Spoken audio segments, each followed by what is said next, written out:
नमस्कार दोस्तों। फिर से स्वागत है आपका मेरा चैनल कैलाश ऑल मैथ्स अड्डा पे। और आज हम लोग पढ़ने वाले हैं हमारा आरबीएससी 12th मैथ्स का chapter number 5 inverse of a matrix and linear equation. Chapter number 5 पढ़ रहे हैं हम लोग, inverse of a matrix and linear equation. दोस्तों ये चैप्टर जो है वो बोर्ड एग्जाम में 4 मार्क्स का है। इसमें से 2 क्वेश्चन आपके आते हैं, एक 1 मार्क्स में आता है और एक 3 मार्क्स में आता है। ठीक है, तो 1 नंबर का क्वेश्चन भी हमें इस चैप्टर में से देखना, 3 नंबर वाले क्वेश्चन भी हमको इस चैप्टर से देखना। बहुत आसान चैप्टर है, बट इस चैप्टर अगर कोई इस पहला अगर मतलब कोई अगर नया इसको वीडियो देख रहा है तो उसके पहले इसको 3rd चैप्टर और 4th चैप्टर उसको करना पड़ेगा, तभी जाके 5th चैप्टर उसको समझ में आएगा। ठीक है, तो हम शुरू करते हैं हमारा चैप्टर नंबर 5 और यहीं से हम बेसिक से शुरू करते हैं। पहला हमारे पास आता है नॉन सिंगुलर मैट्रिक्स, कि नॉन सिंगुलर मैट्रिक्स क्या होती है।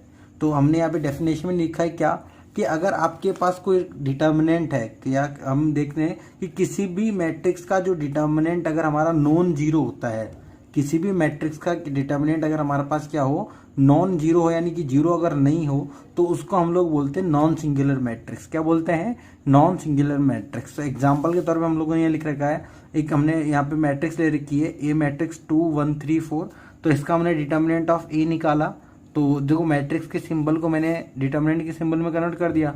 अब 2 इंटू 4 और माइनस करके 3, तो 8 माइनस 3 कितना आया? 5, not equal to 0। It means ये वाली जो मैट्रिक्स है वो आपकी कौन सी मैट्रिक्स है? नॉन सिंगुलर मैट्रिक्स है। ठीक है, इसके बाद सिंगुलर मैट्रिक्स जैसे इसका अपोजिट हो जाएगा, कि ऐसी मैट्रिक्स जिसका डिटर्मिनेंट क्या हो?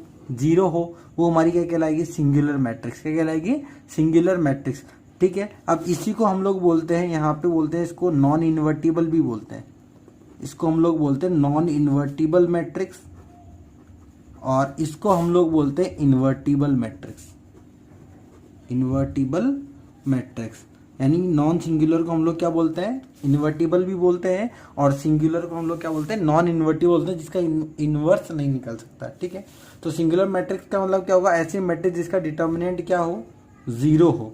ठीक है, और वो मैट्रिक्स हमारी क्या कहलाएगी? सिंगुलर मैट्रिक्स होगी। ठीक है, तो हमने यहाँ पे एग्जांपल ले रखा है, एक मैट्रिक्स ले लिया हमने 2 4 1 2। जब हमने इसका डिटर्मिनेंट निकाला तो क्या आएगा? 2 2 जा 4 और माइनस 1 इंटू 4 4 इक्वल टू 0। जिस मैट्रिक्स का डिटर्मिनेंट 0 होता है वो मैट्रिक्स क्या कहलाती है? सिंगुलर मैट्रिक्स या फिर नॉन इन्वर्टिबल मैट्रिक्स। ठीक है, हम लोग नेक्स्ट चलते हैं। नेक्स्ट हमारे पास आता है क्या? बहुत इंपॉर्टेंट चीज मैं आपको बताने जा रहा हूँ, adjoint of a square matrix. Adjoint of a square matrix, क्या आपको ये पता है कि जो भी डिटर्मिनेंट होता है वो स्क्वायर मैट्रिक्स से होता है, तो इसलिए हम लोग स्क्वायर मैट्रिक्स ही ले रहे हैं ना। तो adjoint of a square matrix. ठीक है, तो एडजॉइंट कैसे निकालते हैं? तो हम लोगों ने माइनर और कोफैक्टर पहले लास्ट चैप्टर में हम लोगों ने पढ़ाई है, प्रीवियस वीडियो में। ठीक है, अब यहाँ से आप देखिए कि हमने एक मैट्रिक्स ले रखा है A11 A12 A13 A21 A22 A23 A31 A32 A33, और इसी को हम लोगों ने लिखा है स्मॉल aij। क्या लिखा? Small aij। ठीक है, तो adjoint of a square matrix, हमने इसको सबसे पहले क्या कर लिया? डिटर्मिनेंट में कन्वर्ट कर लिया। अब हम लोग क्या कर रहे हैं? माइनर और कोफैक्टर निकाल रहे, जो हम लोग पिछली क्लास में हम लोग पढ़ चुके हैं। ठीक है, मतलब कि पिछले हमने वीडियो में पढ़ा है, क्लास नहीं पिछली वीडियो में। ठीक है, तो ये माइनर हो गया, ये हमारा कोफैक्टर हो गया। तो माइनर कैसे निकालते हैं आपको पता है? M11 यानी कि फर्स्ट रो फर्स्ट कॉलम को छुपा दो, तो ये फर्स्ट रो फर्स्ट कॉलम को छुपा दूंगा तो क्या आएगा? A22 A23 A32 A33। इसको सॉल्व कर लेंगे। ठीक है, ऐसे जब M12 हम लोग निकालेंगे तो फर्स्ट रो और सेकंड कॉलम को हम लोग छुपा देंगे, तो A21 A31 A23 A33। ऐसे जब M13 निकालेंगे तो फर्स्ट रो थर्ड कॉलम को छुपा दो, तो आएगा A21 A22 A3 A32। ऐसे करके हम लोगों ने इसको टोटल कहाँ तक निकाल रखा है? M33 तक हम लोगों ने इसको निकाल रखा है। तो आपको पता है अगर माइनर निकल गया तो कोफैक्टर हम लोग कैसे निकालते हैं? तो A11 हमारा किसके इक्वल होता है? M11 के। A12 किसके इक्वल होता है? माइनस M12 के।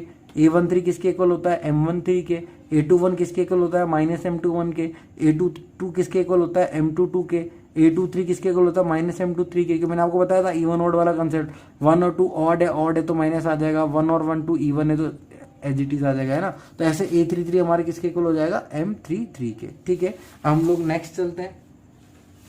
तो नेक्स्ट में हम लोगों ने क्या किया? सारे के सारे देखो, माइनर से हम लोगों ने क्या निकाल लिया? कोफैक्टर निकाल लिया। कोफैक्टर आ गया। मैं एडजॉइंट निकालने का बता रहा हूँ, एडजॉइंट कैसे निकालना है। तो एडजॉइंट निकालने के लिए आपको माइनर और कोफैक्टर निकालना पड़ेगा। एडजॉइंट निकालने के लिए आपको क्या करना पड़ेगा, माइनर और कोफैक्टर दोनों निकालना पड़ेगा, ठीक है। तो आप लोगों ने देखो यहाँ से कोफैक्टर हम लोगों ने निकाल लिया, A11 से लेके A33 तक हम लोगों ने क्या कर लिया, कोफैक्टर निकाल लिया। इसके बाद हम लोग क्या करेंगे, इसके बाद हम लोग करेंगे एक हम लोग क्या बनाएंगे, जैसे हमारे पास जो स्टार्टिंग में जो मैट्रिक्स गिवन थी वो क्या थी, स्मॉल aij थी। क्या थी, स्मॉल aij। अब हम लोग क्या करेंगे, कोफैक्टर की एक मैट्रिक्स बना लेंगे। क्या करेंगे, कोफैक्टर की एक मैट्रिक्स हम लोग बना लेंगे, कोफैक्टर की एक मैट्रिक्स बना लेंगे, ठीक है, जिसको हम क्या लिखेंगे, aij। क्या लिखेंगे, aij, ठीक है। इसको हम लोग लिखेंगे ai और j, और ये आ जाएगा आपका क्या, A11, A12, A13, A21, A22, A23, A31, A32 और A33, ठीक है। अब इसके बाद हमारा जो एडजॉइंट ए होता है उसका फॉर्मूला क्या होता है कि जो हमारे पास कोफैक्टर की जो मैट्रिक्स बनाई हमने, जो कोफैक्टर की जो हमने मैट्रिक्स बनाई उसका क्या कर दो, ट्रांसपोज, उसका क्या कर दो, ट्रांसपोज कर दो। तो हमने देखो इस मैट्रिक्स का ट्रांसपोज कर दिया, तो ट्रांसपोज करने के बाद जो रिजल्ट आएगा वो हमारा क्या होता है, एडजॉइंट है। ट्रांसपोज करने के बाद जो रिजल्ट आता है वो क्या होता है, एडजॉइंट है। तो हमको पता है कि हमको एडजॉइंट अगर ए निकालना है तो एडजॉइंट के लिए सबसे पहले क्या निकालना पड़ेगा, कोफैक्टर, और कोफैक्टर के बाद क्या करेंगे, हम एक कोफैक्टर की क्या बनाएंगे, मैट्रिक्स, कोफैक्टर की क्या बनाएंगे, मैट्रिक्स, और कोफैक्टर की जो मैट्रिक्स आएगी उस मैट्रिक्स का हम लोग क्या कर देंगे, ट्रांसपोज। तो हमारे पास क्या निकल के आ जाएगा, एडजॉइंट ए। तो ये आ गया हमारा समझ में आ गया यहाँ तक। इसके बाद नेक्स्ट इंपॉर्टेंट चीज देखो, इनवर्स ऑफ मैट्रिक्स। तो इनवर्स ऑफ मैट्रिक्स का फॉर्मूला होता है A inverse equal to adjoint A divide में डिटर्मिनेंट ऑफ ए, या फिर आप इसको ऐसे भी ले सकते हो, A inverse equal to 1 upon determinant of A into adjoint है। दोनों बात आपकी सेम ही है, ठीक है। तो दोनों फॉर्मूले आपके सेम है। तो आपको इनवर्स निकालने के लिए एडजॉइंट निकालना पड़ेगा, एडजॉइंट निकालने के लिए आपको कोफैक्टर निकालना पड़ेगा, और कोफैक्टर निकालने के लिए आपको क्या निकालना पड़ेगा, माइनर निकालने का, ठीक है। ए इनवर्स के लिए एडजॉइंट ए चाहिए, एडजॉइंट ए के लिए कोफैक्टर चाहिए, कोफैक्टर के लिए आपको क्या चाहिए, माइनर चाहिए, ठीक है। तो उम्मीद कर रहा हूँ आपको समझ में आ रहा होगा। नेक्स्ट चलते हैं हम लोग। नेक्स्ट देखिए, ये कुछ इंपॉर्टेंट रूल्स है हमारे, ठीक है, बहुत इंपॉर्टेंट रूल है, आपको याद होने चाहिए, लर्न होने चाहिए, ठीक है। क्या है कि ए इंटू एडजॉइंट ए जो होता है वो इक्वल होता है किसके, डिटर्मिनेंट ऑफ ए इंटू आई। आई आपके पास आइडेंटिटी मैट्रिक्स है, ठीक है। जिस ऑर्डर की ए होगी उसी ऑर्डर की आपकी आई होगी, मैंने मैट्रिक्स में आपको बता दिया था। और इक्वल टू होगा एडजॉइंट ए इंटू ए के, ठीक है।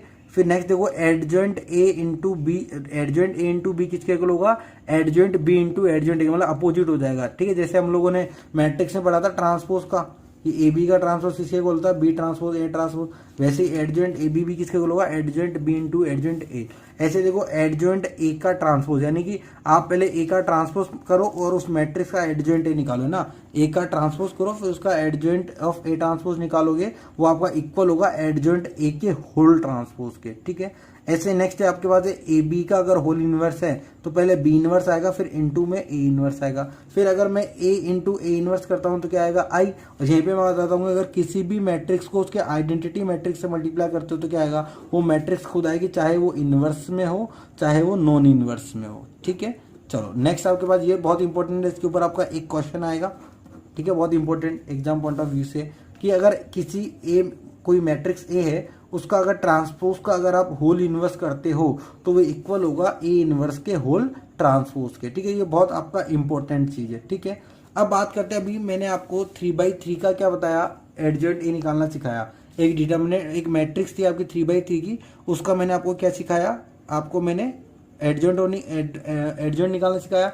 अब मैं आपको क्या कर रहा हूँ, 2/2 की अगर कोई मैट्रिक्स है ए बी सी डी, तो यहां से मैं देखो डायरेक्ट एडजॉइंट ए निकालना आपको बता रहा हूं, ठीक है। अगर आप 2/2 की अगर मैट्रिक्स है तो आप डायरेक्ट एडजॉइंट ऑफ ए निकाल सकते हो। कैसे, मैं बता देता हूं, कुछ नहीं करना, आपको सबसे पहले इन दोनों को आपस में इंटरचेंज कर देना है, यानी कि इसको यहां उठा के रख दो, इसको यहां उठा के रख दो, ठीक है। तो डी को रिप्लेस कर दो ए से, ए को रिप्लेस कर दो डी से, तो ये डी हो गया, ये हो गया। और इन दोनों जो अपोजिट वाले, इन दोनों के साइन चेंज कर दो, नेगेटिव और नेगेटिव। तो प्लस होगा तो माइनस कर देना, माइनस होगा तो प्लस कर देना। कोई एग्जांपल मैंने ले लिया, मान के चलो, ठीक है, मैंने एग्जांपल ले लिया ए इक्वल टू 3 - 4 7 और 2, ठीक है।